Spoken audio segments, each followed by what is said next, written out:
from the 19th. Thank you, Mr. Speaker. I rise today in opposition of the Assembly Bill 68, this bastardization of an incredible budget that was proposed by the governor. Thank God Governor Evers is in place and Governor Walker is out. And thank God Biden is our president and Trump is not. Because with their steady leadership, we've seen the ability to get out of a once-in-a-lifetime pandemic and horrible situations that cost over 7,000 Wisconsinites' lives and could have been even worse. But thank God we have Evers in place and his steady hand and Biden at the helm now to take care of logistics, to get vaccinations out, to help with our UW system for vaccination sites, and to get Wisconsin out of that terrible situation. And thank God we have Biden in office, President Biden, able to send the aid that our state dearly needed. And with a huge projected shortfall, thanks to Biden and thanks to Evers, we are now looking at a great opportunity. Billions of extra dollars that we can use to invest in the state, to help make whole things that were hurt over this last year, over this really tough year.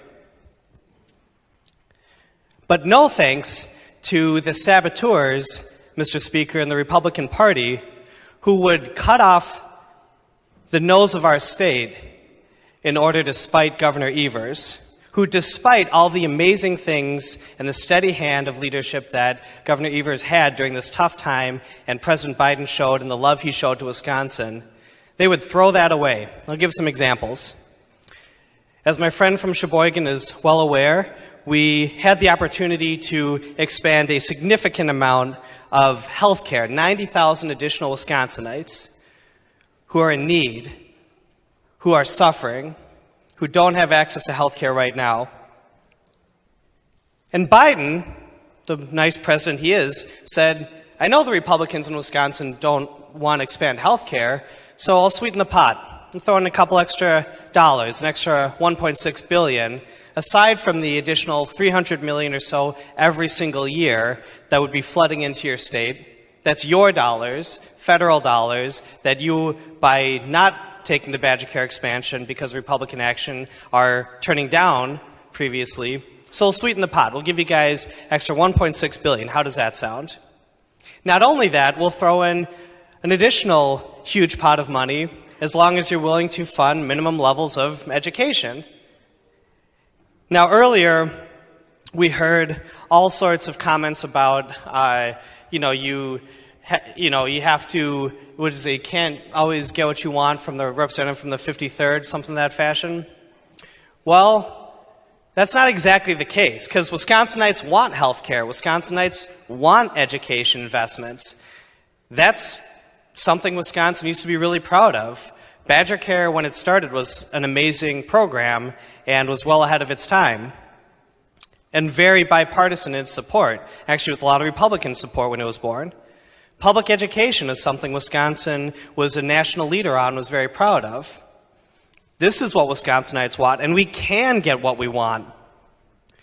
We just have to accept the dollars, our dollars, the federal dollars that we pour in to the federal government every year, year after year, and say we'll take some of those dollars back. But because the Republicans, billions and billions of dollars are being set on fire. And that's real money, and that's money that could be going to important programs and to help people and to invest in our state. And most importantly, it could be going to health care to 90,000 Wisconsinites who severely need it. And not only that, but for those of you across the aisle, Mr. Speaker, for the Republicans who don't care about the morality of it and don't care about suffering people or anything of that nature and just care about the dollars and cents, I'll tell you what, it's also cheaper because the people who are sometimes the most economically burdensome on our system are those who don't have access to the preventative care that would make their experience much better and is morally correct, but is also much cheaper economically.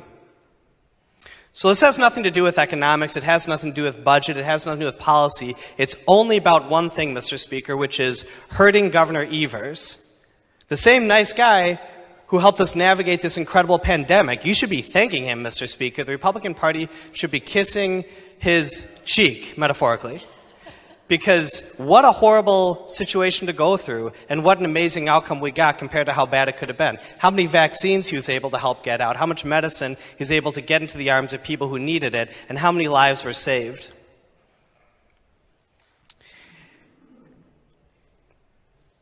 Mr. Speaker, again, as the gentleman from the 53rd said, you can't always get what you want. You could always get what you want in this budget. You just had to pass what the governor put forward. We had child care in there. That's something Wisconsinites desperately want. Ask around. We had environmental protection and security in there. We have people literally being poisoned in Marionette, Wisconsin, and all over the state because of PFAS. We have cancer rates shooting through the roof. We have an amazing violence prevention program that was funded through the governor's budget. Now, again, is the governor's budget perfect? No. I would have done things different. I would have liked a little bit more money in certain areas, maybe less in others. But it was a very good budget, and it would have gotten us what we wanted. It would have funded public education. And that's the last piece I want to really speak about here. Republican leadership over the last decade or so has meant one thing when it comes to our educators, our teachers, our heroes in the classroom. And that's a constant attack year after year, a constant degradation of our teachers, a constant right-wing media smear campaign when Act 10 was going on, a constant attack on their ability to earn a living wage and to feed their families and to have the ability to have economic security, and a constant attack on their psyche. Because when Walker got elected, when Republicans took control, they had one target, and that was teachers. And they went after them with a vengeance, and it's been a nonstop attack ever since. And this budget is no exception, unfortunately.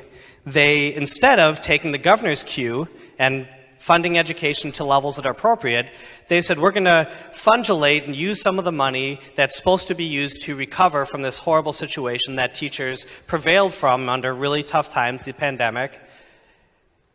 And we're going to use that for operation, we're going to, try to use that for some other funds as a one-time injection while not actually securing the funds and the dedicated funding source over the next biennium or, longer that our teachers need.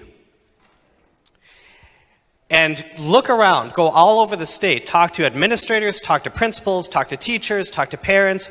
Everywhere you go across the state, everyone wants more money for public education. You can go all the way north, all the way south, east, west, and this constant attack on our teachers, on the families of our teachers, on those who are in the community that want teachers to be successful because they know that that's their success. Even people that don't have kids benefit from good teachers. But yet again, the GOP continues to attack our educators with relentless resolve, and it's quite unfortunate. Because we have an education governor, we have a governor who gets it, who was elected by the people partially because of his love for public education, for our students and for our communities. And he proposed a budget that reflected that. But instead, we had leadership from the GOP and a horrible, abusive tendency to do anything they can to spite this governor and to continue their sustained attack on education through this process. In conclusion, I'll wrap up with this. We had the opportunity for one of the most incredible budgets we've seen in a decade. We had that opportunity because we have a governor who cares about public education, who cares about environmental security, who cares about health care, and reflected that love through his budget. And what did we see? Because we have a GOP party so bent on destruction, on nihilism, on tearing apart the fabric of our state in order to spite Governor Evers, that they ripped it to shreds. The vote is no.